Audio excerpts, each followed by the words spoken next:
আলু পরোটা আমাদের ছোট বড় সকলেরই খুব প্রিয় একটি খাবার। তো আমি সকালবেলা ঘুম থেকে উঠে কাজকর্ম সেরে স্নান টান করে বাইরে ওয়েদারটা একটু দেখে নিচ্ছি। তারপরে আজকে ভিডিওটা দেখে বুঝেই গেছো আজকে আমি কি বানাতে চলেছি। তো আজকে আমি বানাবো আলুর পরোটা। তার জন্য এখানে একটি পাত্রে ময়দা নিয়ে নিয়েছি। ময়দার মধ্যে একটু জোয়ান নিয়ে হাত দিয়ে ঘষে ময়দার মধ্যে দিয়ে দিয়েছি। এর মধ্যে তেল, নুন, চিনি, জল দিয়ে এবার এটাকে ভালো করে মেখে নেব। আমি এখানে হালকা গরম জল দিয়ে মাখছি ময়দাটাকে। ময়দা মাখাও হয়ে গেছে।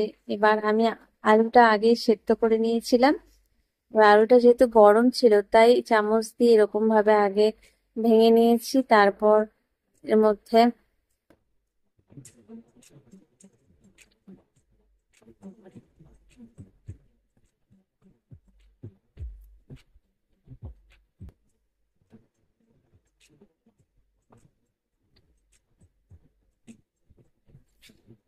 দিয়ে দেবো পেঁয়াজ কুচি,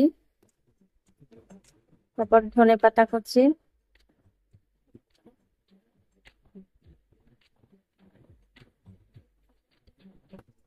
কুচানো কাঁচা লঙ্কা। তার মধ্যে আমি একটা ভাজা মশলা করে রেখেছিলাম, ভাজা মশলা কিছুটা,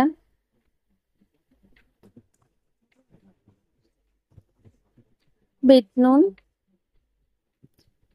নুন দিয়ে এবার হাত দিয়ে আমি এটাকে ভালো করে মেখে নিচ্ছি। আর মাখা হয়ে গেছে। এবার এর মধ্যে আমি কিছুটা বাটার দিয়ে দেবো, তাহলে আলুর টেস্টটা আরো বেড়ে যায়।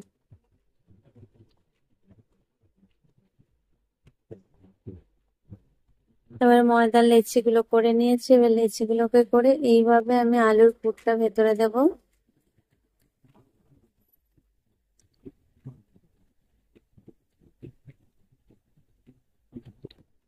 দিয়ে হাত দিয়ে চেপে ভালো করে মুখটা বন্ধ করে দেব।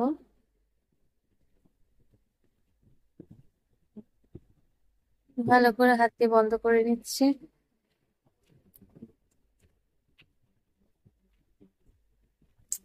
এবার হাত দিয়ে চেপে রেখে দিয়েছি। সবগুলোতে আমার পুরো ভরা হয়ে গেছে।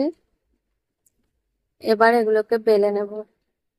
এটা যেহেতু একটু নরম ছিল তাই আমি হাত দিয়ে চেপে চেপেই কিছুটা ফ্রাই গোল করে নিয়েছিলাম।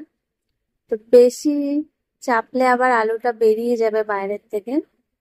আমি হালকা করে একটু বেলেও নিচ্ছি এর ওপর থেকে।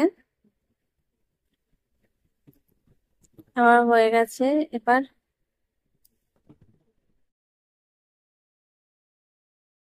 একটু প্যানের মধ্যে তেল দিয়ে